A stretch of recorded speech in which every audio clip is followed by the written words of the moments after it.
मेरी ये किस्मत अच्छी है कि सुनने के लिए गृह मंत्री भी यहाँ है, लेकिन गुफ्तगू कर रहे हैं, उसमें मैं डिस्टर्ब नहीं करना चाहता हूँ कि आपके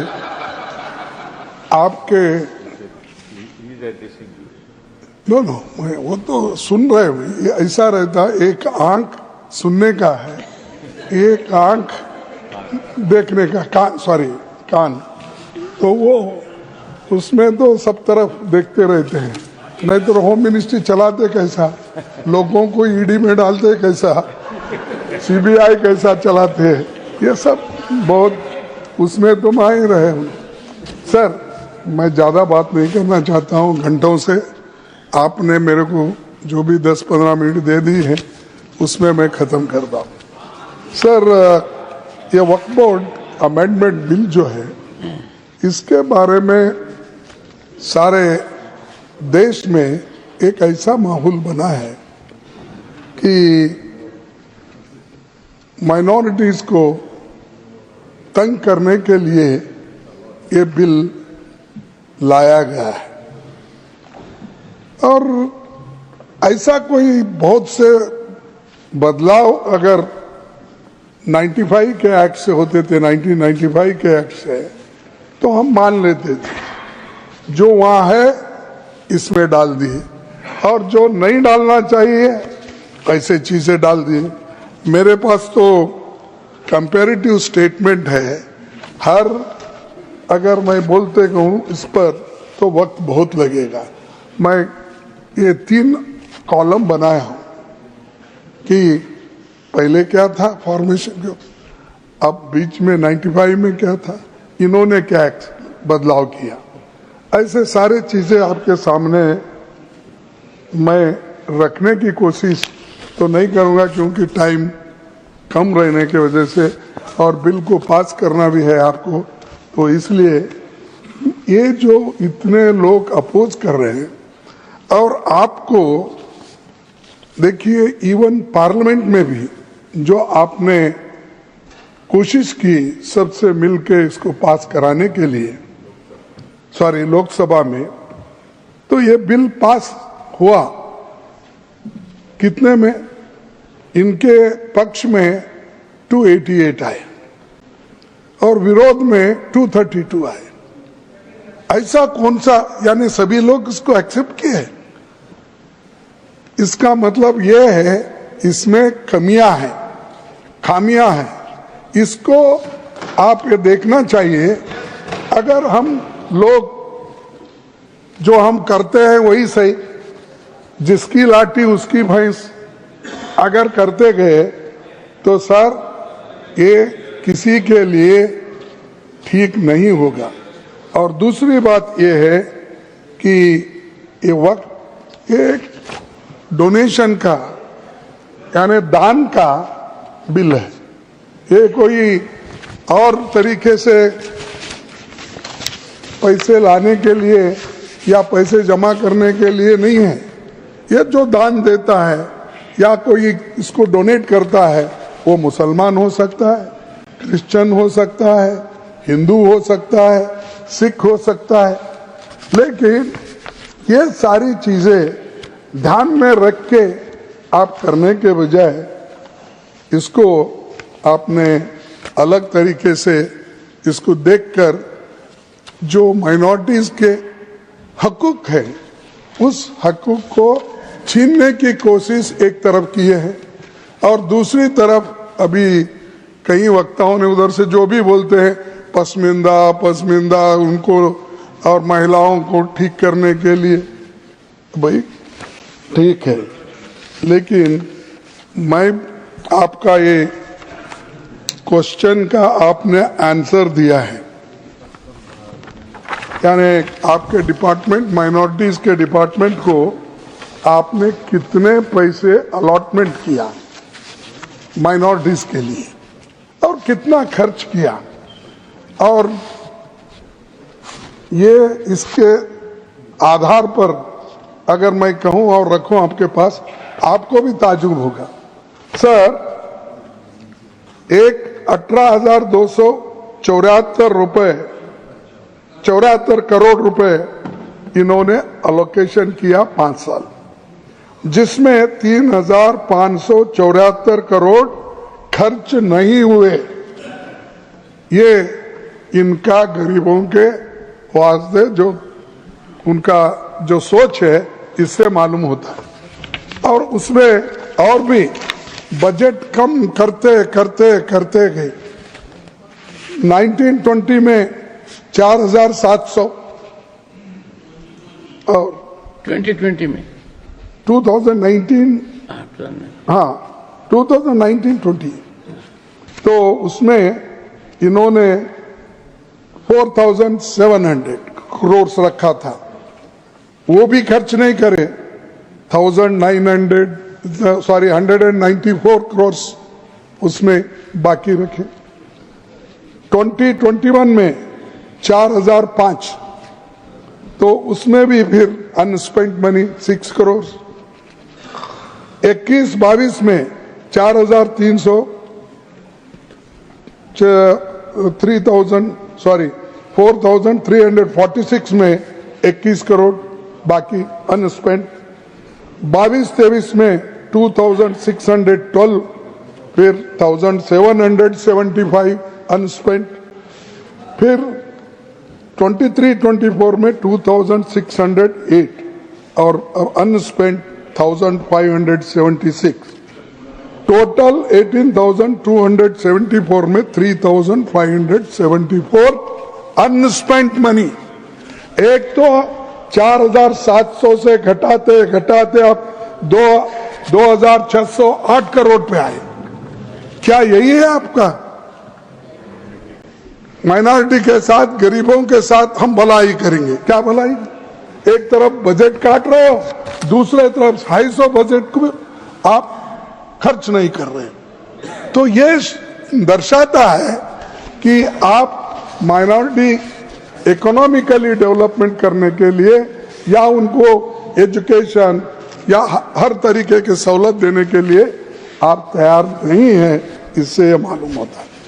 और उनके जो 5 ये आपने पहले बजट में बताया था, तो 5 उनके स्कीम को बंद कर दिए। 5 स्कीम्स, एक मौलाना आजाद नेशनल फेलोशिप को बंद कर दिए, इंटरेस्ट सब्सिडी एजुकेशन को देने का लोन वो भी बंद कर दिए, फ्री कोचिंग को बंद कर दिए, सपोर्ट फॉर स्टूडेंट्स वो भी बंद कर दिए। उसके बाद scheme for providing education in मदरसाज minorities वो भी बंद कर दिए। ये सब स्कीम आप एक तरफ बंद कर रहे हो, दूसरे तरफ बोलते कि गरीबों के लिए, महिलाओं के लिए, पसमानदा मुसलमानों के लिए एक तरफ कहते। अरे आप कम से कम इसको रिव्यू करके आप खर्च नहीं कर सकते? हर साल आपका बजट होता है, आपका फाइनेंशियल टारगेट होता है, उसी के साथ फिजिकल टारगेट होता है। तो आप देखने वाले नहीं हैं और बात तो बड़ी बड़ी करते हैं। और बड़ी बात करने वाले कभी ऐसा मुझे लगता है ज्यादा झूठ बोलने वाले लोग नहीं ओके डिलीटेड असत्य बोलने वाले लोग, ये भी छोड़ो, सत्य न बोलने वाले कर दो। नहीं भाई, असत्य बोले तो सत्य से परे तो वही बात होता है कि जहाँ से आज का दिन शुरू हुआ था। माननीय पीयूष गोयल जी, घनश्याम तिवारी जी के अध्यक्षता में जो इथिक्स कमेटी है वो इसको एग्जामिन कर रही है। कोई रास्ता निकालना पड़ेगा, पॉलिटिकल पार्टीज को भी सोचना पड़ेगा। उनके कोई सदस्य का आचरण ऐसा हो जाए तो कैसे काउंसलिंग की जाए, क्या नतीजा निकले। माननीय leader of the opposition sir, देखिए 1995 एक्ट को इन्होंने सर्वसम्मति से उसको स्वीकार किया। आज वही लोग कहते हैं कि वो ठीक नहीं है, हम नया कानून बना रहे हैं वो गरीबों के लिए, माइनॉरिटीज के लिए। तो उसके बाद में उनके जो भी लीडर्स है, मैं नाम पढ़ सकता हूं, लेकिन जरूरत नहीं, क्योंकि इसके पहले हमारे नासिर साहब ने बताया पार्लियामेंट में कौन सपोर्ट करे, राज्यसभा में कौन सपोर्ट करे, इनके लोग प्रेजेंट थे। आपने स्वीकार किया, रिकॉर्ड में है, फिर भी आप फिर उसको ये कहना चाहते हैं कि हमने नया लाया। नया कुछ नहीं है इसमें, एक्सेप्ट जो आपने लोगों को तबाह करने के लिए जो क्लॉजेस डाल दिए हैं वो आपने किया है। अब देखिए, सर्वे commissioner and additional commissioner appointed to conduct the preliminary survey of work properties. आपने क्या कहा? Replace the survey commissioner with the government officer above the rank of collector. यानी कलेक्टर के हाथ में दिए। तो इलेक्टेड डेमोक्रेसी में तो इलेक्टेड मेंबर्स ठीक है ना सर? तो इलेक्टेड मेंबर्स को निकाल के वो ऑल मुस्लिम्स इलेक्टेड मेंबर रहते, अब ऑल नॉमिनेटेड, यानी सत्ता अपने हाथ में लेने के लिए ये बात आप कर रहे हैं, ये बात कर रहे हैं। तो इसीलिए ये इनका इंटेंशन ठीक नहीं है, इरादा ठीक नहीं है। ये ऐसा ही अब वक्फ बोर्ड के प्रॉपर्टीज को जमा करके इसका एक लैंड बैंक बना के क्या किस बड़े ने बिजनेसमैन को देते, कॉर्पोरेट को देते, मुझे मालूम नहीं, क्योंकि अभी बाहर नहीं आया। अब गवर्नमेंट का ही बेच रहे हैं, ऑल पब्लिक सेक्टर्स बेच रहे हैं। अब ये तो छोड़िए, मुफ्त में मिला तो सबको खिलाएंगे, बफे सिस्टम के जैसा, जो पहले आएगा वो खा लेगा। तो अदानी, अंबानी ऐसे लोगों को खिलाएंगे। तो सर ऐसा ही अब किरण रिजिजू ने बफे सिस्टम रखा है, तो वहां पर जो पहले जाएगा वही अच्छा खाना खाएगा। लास्ट में अगर हम पहुंचेंगे कुछ भी नहीं रहेगा। ये ऐसा ही है इनका। तो ये अरे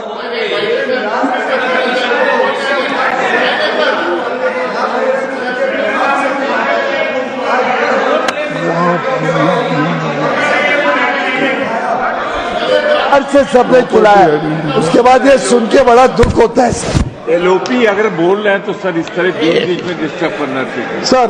और एक सब गवर्नमेंट पहले की प्रोविजन जो था, government property identified as waqf remains waqf, ये था सर। अब क्या कर दिए हैं, government property identified as waqf will no longer be considered Waqf.